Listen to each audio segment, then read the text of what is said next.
ನಮಸ್ಕಾರ. ಶ್ರೀ ಟಿವಿ ನ್ಯೂಸ್ಗೆ ಸ್ವಾಗತ. ಈ ದಿನದ ಹೆಡ್ಲೈನ್ಸ್. ಮಲೆ ಮಹದೇಶ್ವರ ಬೆಟ್ಟದಲ್ಲಿ ಪ್ಲಾಸ್ಟಿಕ್ ನಿಷೇಧ ಮಾಡುವ ನಿಟ್ಟಿನಲ್ಲಿ ಜಿಲ್ಲಾಡಳಿತ ಪ್ರಾಧಿಕಾರ ಕಟ್ಟುನಿಟ್ಟಿನ ಕ್ರಮ ವಹಿಸಿ ಪಿ ಮಂಜುನಾಥ್ ಆಗ್ರಹ. ಗೃಹಲಕ್ಷ್ಮಿ ಯೋಜನೆ ಅನುಷ್ಠಾನದಲ್ಲಿ ಚಾಮರಾಜನಗರ ಜಿಲ್ಲೆ ರಾಜ್ಯದಲ್ಲೇ ಪ್ರಥಮ.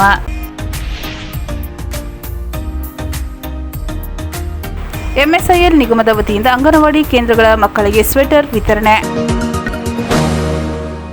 ಮಲೆ ಮಹದೇಶ್ವರ ಬೆಟ್ಟದಲ್ಲಿ ಪ್ಲಾಸ್ಟಿಕ್ ನಿಷೇಧ ಮಾಡುವ ನಿಟ್ಟಿನಲ್ಲಿ ಜಿಲ್ಲಾಡಳಿತ ಪ್ರಾಧಿಕಾರ ಕಟ್ಟುನಿಟ್ಟಿನ ಕ್ರಮ ವಹಿಸಿ ಪಿ ಮಂಜುನಾಥ್ ಆಗ್ರಹ. ಮಲೆ ಮಹದೇಶ್ವರ ಬೆಟ್ಟದಲ್ಲಿ ಪ್ಲಾಸ್ಟಿಕ್ ನಿಷೇಧ ಮಾಡುವ ನಿಟ್ಟಿನಲ್ಲಿ ಜಿಲ್ಲಾಡಳಿತ ಹಾಗೂ ಪ್ರಾಧಿಕಾರ ಕಟ್ಟುನಿಟ್ಟಿನ ಕ್ರಮ ವಹಿಸಬೇಕೆಂದು ಪರಿಸರ ಹೋರಾಟಗಾರ ಪಿ ಮಂಜುನಾಥ್ ಆಗ್ರಹಿಸಿದರು. ಪಾದಯಾತ್ರೆಯ ಮೂಲಕ ಬೆಟ್ಟಕ್ಕೆ ಬರುವ ಭಕ್ತರು ಪ್ಲಾಸ್ಟಿಕ್ ವಸ್ತುಗಳನ್ನು ತರದಂತೆ ನೋಡಿಕೊಳ್ಳುವ ನಿಟ್ಟಿನಲ್ಲಿ ಕೌದಳ್ಳಿ ಹಾಗೂ ವಡಕೆ ಹಳ್ಳದ ಅಲ್ಲಿ ಪೋಸ್ಟ್ ತೆರೆಯಬೇಕು. ಈಗಾಗಲೇ ತಾಳಬೆಟ್ಟದಲ್ಲಿ ಚೆಕ್ ಪೋಸ್ಟ್ ತೆರೆಯಲಾಗಿದ್ದು ಅದು ಪ್ರಯೋಜನಕ್ಕೆ ಬಾರದಂತಾಗಿದೆ ಎಂದು ಸುದ್ದಿಗೋಷ್ಠಿಯಲ್ಲಿ ದೂರಿದರು.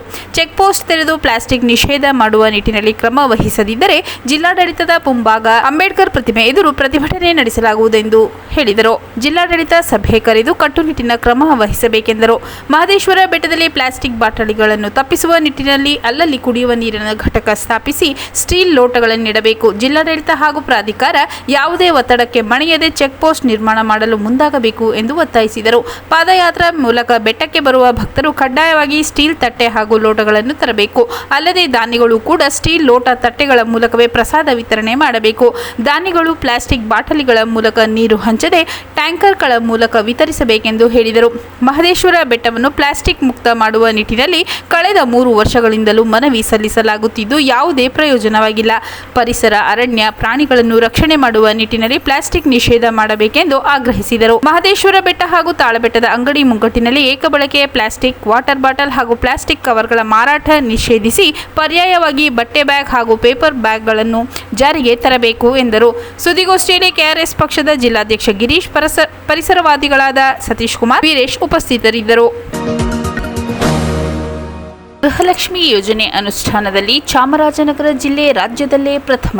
ಮಹಿಳೆಯರು ಆರ್ಥಿಕವಾಗಿ ಸದೃಢಗೊಂಡು ಸ್ವಾವಲಂಬಿ ಬದುಕು ಸಾಧಿಸಬೇಕೆಂಬ ಉದ್ದೇಶದಿಂದ ಸರ್ಕಾರ ಜಾರಿಗೊಳಿಸಿದ ಪಂಚ ಗ್ಯಾರಂಟಿ ಯೋಜನೆಗಳಲ್ಲಿ ಪ್ರಮುಖವಾದ ಗೃಹಲಕ್ಷ್ಮಿ ಯೋಜನೆಯಲ್ಲಿ ಚಾಮರಾಜನಗರ ಜಿಲ್ಲೆ ರಾಜ್ಯದಲ್ಲೇ ಮೊದಲ ಸ್ಥಾನದಲ್ಲಿದೆ. ಪಡಿತರ ಕಾರ್ಡ್ ಹೊಂದಿರುವ ಕುಟುಂಬದ ಯಜಮಾನಿ ಮಹಿಳೆಗೆ ಪ್ರತಿ ತಿಂಗಳು 2,000 ರು ನೀಡುವ ಗೃಹಲಕ್ಷ್ಮಿ ಯೋಜನೆಗೆ 2023 ಜುಲೈ 19ರಂದು ಚಾಲನೆ ನೀಡಲಾಯಿತು. ಆಗಸ್ಟ್ 2023ರಲ್ಲಿ ಫಲಾನುಭವಿಗಳಿಗೆ ಮೊದಲ ಕಂತಿನ ಹಣ ಜಮೆಯಾಯಿತು.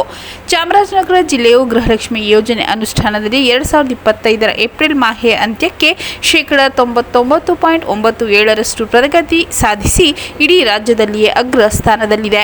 ಜಿಲ್ಲೆಯಲ್ಲಿ ಈವರೆಗೆ 2,77,464 ಫಲಾನುಭವಿಗಳು ಗೃಹಲಕ್ಷ್ಮಿ ಯೋಜನೆಗೆ ನೋಂದಾಯಿಸಿದ್ದಾರೆ. 2025 ಏಪ್ರಿಲ್ ಮಾಹೆ ಅಂತ್ಯಕ್ಕೆ ಫಲಾನುಭವಿಗಳ ಖಾತೆಗೆ ಒಟ್ಟು 39,49,50,000 ರು ಜಮೆಯಾಗಿದೆ. ಚಾಮರಾಜನಗರ ತಾಲೂಕಿನಲ್ಲಿ 97,359, ಗುಂಡ್ಲುಪೇಟೆಯಲ್ಲಿ 62,111, ಹನೂರು ತಾಲೂಕಿನಲ್ಲಿ 48,562, ಕೊಳ್ಳೇಗಾಲ ತಾಲೂಕಿನಲ್ಲಿ 46,933 ಹಾಗೂ ಯಳಂದೂರು ತಾಲೂಕಿನಲ್ಲಿ 22,499 ಫಲಾನುಭವಿಗಳು ಗೃಹಲಕ್ಷ್ಮಿ ಯೋಜನೆಗೆ ನೋಂದಣಿಯಾಗಿದ್ದಾರೆ. ಗೃಹಲಕ್ಷ್ಮಿ ಯೋಜನೆಯಿಂದ ಬಂದ ಹಣದಿಂದ ಮಹಿಳೆಯರು ವೈಯಕ್ತಿಕ ಬದುಕಿನ ಸಬಲೀಕರಣದ ಜೊತೆಗೆ ಸಮಾಜದಲ್ಲಿ ಇತರರಿಗೂ ನೆರವಾಗುತ್ತಿದ್ದಾರೆ. ಅನೇಕರು ಗೃಹಲಕ್ಷ್ಮಿ ಹಣದಿಂದ ಬದುಕು ಕಟ್ಟಿಕೊಂಡಿದ್ದಾರೆ. ಆರ್ಥಿಕವಾಗಿ ಮುಂದೆ ಬರುವ ಸ್ವಯಂ ಉದ್ಯೋಗಕ್ಕೆ ಗೃಹಲಕ್ಷ್ಮಿ ಹಣವನ್ನು ಬಳಕೆ ಮಾಡಿಕೊಂಡಿರುವುದು ವಿಶೇಷವಾಗಿದೆ.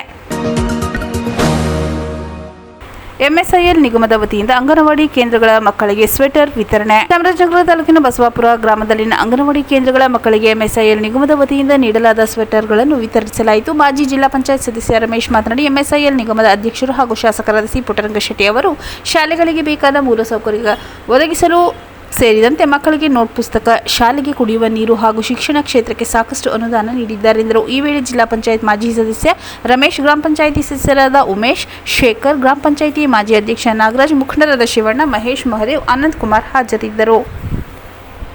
ಮತ್ತೊಮ್ಮೆ ಮುಖ್ಯಾಂಶಗಳು.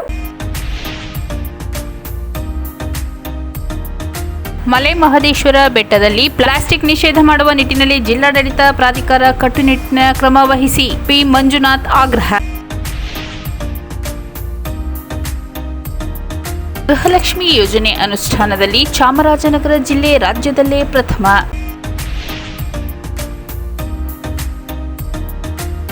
ಎಂಎಸ್ಐಎಲ್ ನಿಗಮದ ವತಿಯಿಂದ ಅಂಗನವಾಡಿ ಕೇಂದ್ರಗಳ ಮಕ್ಕಳಿಗೆ ಸ್ವೆಟರ್ ವಿತರಣೆ.